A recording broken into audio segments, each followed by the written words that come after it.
আমাদের গাভীটির দুধ তো দেখছি সোনার দুধ, আবার গোবরও ফেলেছে সোনার গোবর। ওরে বাবা রে বাবা, আমাকে পোকায় কামড়ে মেরে ফেললো গো। আমি আর কখনো লোভ করব না। আমি ভেবেছিলাম এই হাড়ির মধ্যে স্বর্ণমোহর পাবো।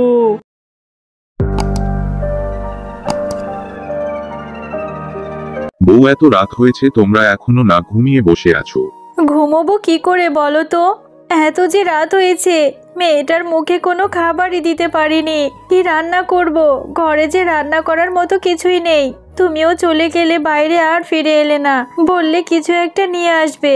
আমি তো অনেক জায়গায় কাজ খুঁজেছি, মোড়ল মশাই বাঘ মামার বাড়িতেও গিয়েছিলাম, কিন্তু কোনো কাজের ব্যবস্থা করতে পারলাম না। তাই তোমাদের জন্য কোনো বাজারও করে নিয়ে আসতে পারিনি। বাবা বাবা, আমার না অনেক খিদে পেয়েছে। আমি যে আর খিদের জ্বালায় সইতে পারছি না। আমাকে কিছু একটা খেতে দাও না, না হয় আমাকে এক গ্লাস পানি খেতে দাও। শুনেছো? তোমার মেয়ের কথা শুনেছো? ঠিক আছে মা, আমি কালকে সকালের মধ্যে কিছু একটা ব্যবস্থা করব। তুই আর কাঁদিস না। ওগো, তুমি মন খারাপ করো না, আল্লাহ নিশ্চয় একটা কিছু করবে। মা, সকাল তো হয়ে গেছে, তুমি বললে সকালে কিছু একটা রান্না করবে, এখনো করোনি কেন? আর তুমি এই শাড়িগুলো বের করেছো কেন? এগুলো দিয়ে কি করবে মা? মারে, এই শাড়িগুলো ঘরেই পড়েছিল, নতুনই রয়ে গেছে। আমার তো তেমন একটা পরা হয় না, তাই ভাবছি এই শাড়িগুলো যদি বিক্রি করে কিছু টাকা পাওয়া যেত, সেগুলো দিয়ে বাজার করে তোকে কিছু রান্না করে দিতাম। মা, তুমি তোমার এই পছন্দের শাড়িগুলো বিক্রি করে দিবে? আমার খুব কষ্ট হচ্ছে, বিক্রি করো না। আমি আরো 2 দিন না খেয়ে থাকবো, আমার কিচ্ছু হবে না। পাগলি মেয়ে আমার, তোর বাবাও তো কত চেষ্টা করছে। কি করব মা, আমাদের টাকা হলে এরকম শাড়ি আরো অনেক কিনে নেব।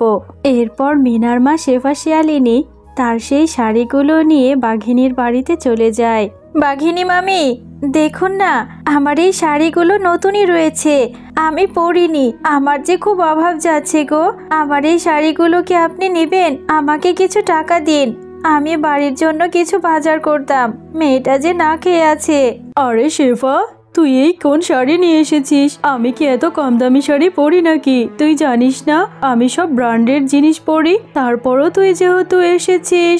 না গো মামি, এগুলো যে কম দামি শাড়ি না। আমার বিয়ের পরেই মিচকে আমাকে কিনে দিয়েছিল বড় শখ করে। আমি অভাবে না পড়লে কোনোদিনই বিক্রি করতাম না। তুমি আমাকে যা পারো তাই দাও গো। ঠিক আছে, এত কম দামি শাড়ি তো আর আমি পরি না। তুই যেহেতু এত করে বলছিস, কাজের লোকদের না হয় দিয়ে দেব।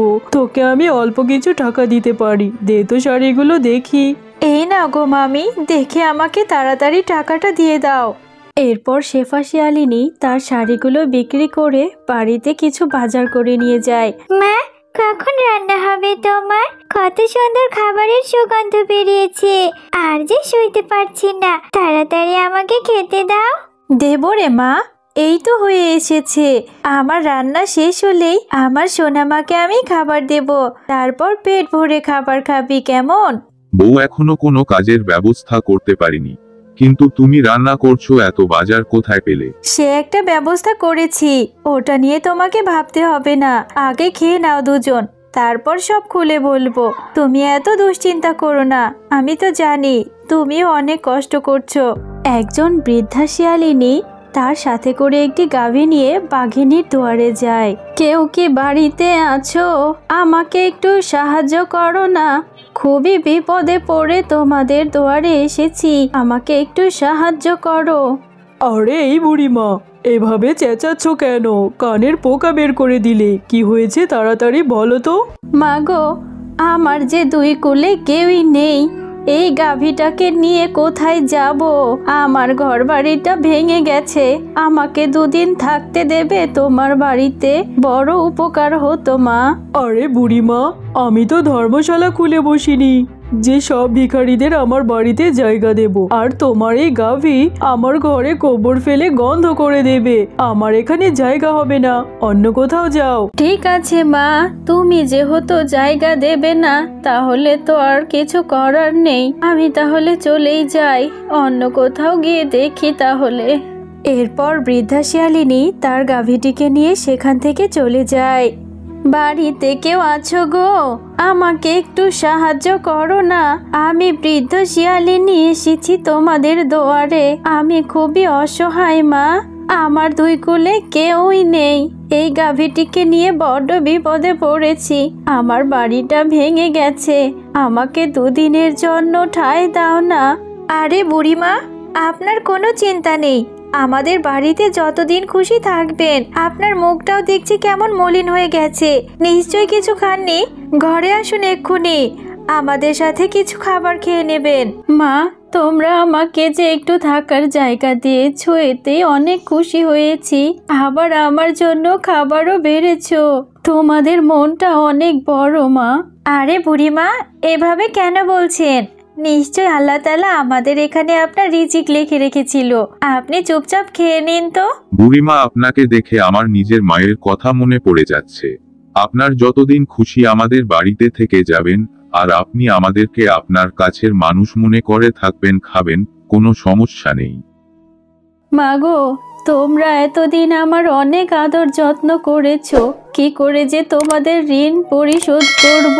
আমি তোমাদেরকে খুশি হয়ে আমার এই গাভীটা দিয়ে যাচ্ছি। কিন্তু বুড়িমা, আপনি আমাদের ছেড়ে চলে যাবেন? না গেলেও তো হতো। আর আপনার এই গাভীটা যদি আমাদের দিয়ে দেন, তাহলে আপনিই বা কিভাবে চলবেন? আপনার তো দুই কুলে কেউ নেই।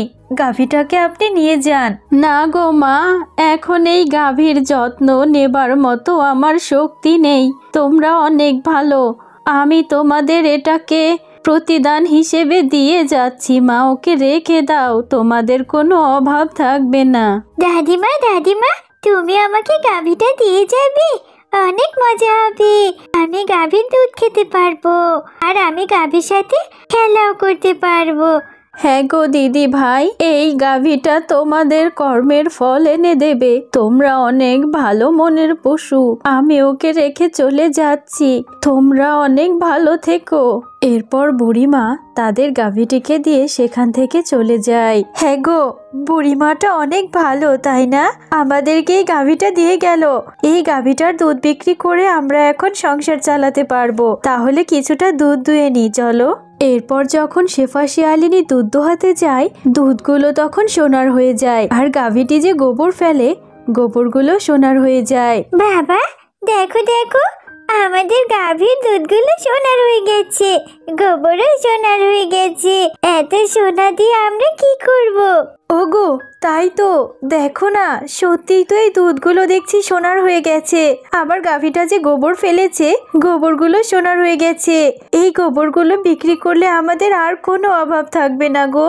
আল্লাহ আমাদের উপর দয়া করেছে গো। ওই অসহায় বৃদ্ধা শিয়ালিনীকে সাহায্য করেছি বলে আল্লাহ আমাদের উপর খুশি হয়ে এত প্রতিদান দিয়েছে। আরে শেফা, কোথায় যাচ্ছিস? তোকে ইদানিং দেখাই যায় না। এদিকে আয়, এদিকে আয়। আরে, তুই কি সোনার হরিণ পেলি নাকি? আমার কাছে টাকা পয়সা ধার নিতে আসিস না। শুনলাম তোরা নাকি একটা জাদুর গরু পেয়েছিস। গরুটা নাকি সোনার দুধ দেয়। আসলে ঘটনাটা আমাকে বল দেখিনি। হ্যাঁ গো বাঘিনী মামি, একজন বৃদ্ধা শিয়ালিনী তার গাভীকে নিয়ে আমার বাড়িতে সাহায্য চাইতে এসেছিল। তাকে আমি কিছুদিন থাকতেও খেতে দিই। এরপর সে প্রতিদান হিসেবে ওই গাভীটাকে দিয়ে যায়। আর গাভীটার দুধগুলো কিছুক্ষণ পরেই সোনার দুধ হয়ে যায়। ও, তাহলে এই ব্যাপার। কিন্তু ওই বৃদ্ধা শিয়ালিনী আগে আমার বাড়িতে এসেছিল। আমি কেন যে সেদিন তাকে তাড়িয়ে দিলাম, না হলে এই জাদুর গরু আজকে আমার হতো। যে করেই হোক, আমি ওই বৃদ্ধা শিয়ালিনীকে খুঁজে বের করব। আমার বাড়িতে এনে খাইয়ে দাইয়ে ওর থেকে আমি স্বর্ণ উসুল করে নেব। এরপর বাঘিনী বনে জঙ্গলে সব জায়গাতে সেই বৃদ্ধা শিয়ালিনীকে খুঁজতে থাকে। একদিন একটা বটগাছের নিচে সেই বৃদ্ধা শিয়ালিনীর দেখা পেয়ে যায়। আরে বুড়িমা, আপনি এখানে বসে আছেন? আমি আপনাকে পুরো জঙ্গল খুঁজে বেড়াচ্ছি। আপনি এক্ষুনি আমার সাথে চলুন। আমার বাড়িতে গিয়ে অনেক ভালো ভালো খাবার খাবেন, যতদিন খুশি থাকবেন। আরে তুমি তো সেই বাঘিনী না? সেদিন আমাকে ভিখারি বলে তাড়িয়ে দিলে। আজকে আবার কি মনে করে আমাকে এত আদর যত্ন দেখাতে আসছো তুমি? বুড়িমা, ও কথা বলে আমায় লজ্জা দেবেন না। আমি সেদিনের ভুল বুঝতে পেরেছি। আপনি আজকে আমার সাথে চলুন, যেতেই হবে, না হলে আমি এখান থেকে যাব না। আপনাকে একটু সেবা যত্ন করার সুযোগ দিন বুড়িমা। আরে বাঘিনী, তুমি আমাকে এত খাবার দিয়েছো, এত খাবার তো আমি খেতেও পারবো না। অযথা এত খাবার কেন নষ্ট করছো? এগুলো নিয়ে যাও। আরে বুড়িমা, আপনি খাবার খেতে পারবেন, তাড়াতাড়ি খাওয়া শুরু করুন আর খেয়ে দিয়ে আমাকে প্রতিদান দিন। ও, এবার বুঝতে পেরেছি, তুমি লোভে পড়ে আমার থেকে প্রতিদান নিবে বলে আমাকে ডেকে এনেছো। তোমাকে প্রতিদান দেবো আমি, দাঁড়াও। এরপর বুড়িমা খাবারগুলো খেতে থাকে, আর বুড়িমার খাবার শেষ হলে বাঘিনী তার থেকে প্রতিদান চায়। বুড়িমা, আপনার তো খাওয়া শেষ হয়েছে, এবার আমাকে প্রতিদান দিন। আজকে তো আর আপনার কাছে ওই গাভী নেই, আমাকে এমন কিছু দিন যেটা থেকে আমি অনেক সোনা পাবো। তুমি প্রতিদান চেয়েছিলে, এই যেই হাড়িটা তোমাকে দিয়ে দিচ্ছি। আমি চলে যাবার পরে এটা খুলবে, এরপর এটা থেকে তুমি তোমার কর্মের ফল প্রতিদান পেয়ে যাবে। এরপর বুড়িমা বাঘিনীকে হাড়িটি দিয়ে সেখান থেকে চলে যায়। আর বৃদ্ধা শিয়ালিনী চলে যাওয়ার পর সেই হাড়ির মধ্যে থেকে অনেকগুলো বিষাক্ত পোকা বেরোতে থাকে। আরে আরে, এই কেমন বিষাক্ত পোকা, আমাকে কামড়ে মেরে ফেললো, বাঁচাও আমাকে, কে কোথায় আছো বাঁচাও। আমি আর কোনোদিন লোভ করব না, আমি আমার কর্মের ফল পেয়ে গেছি।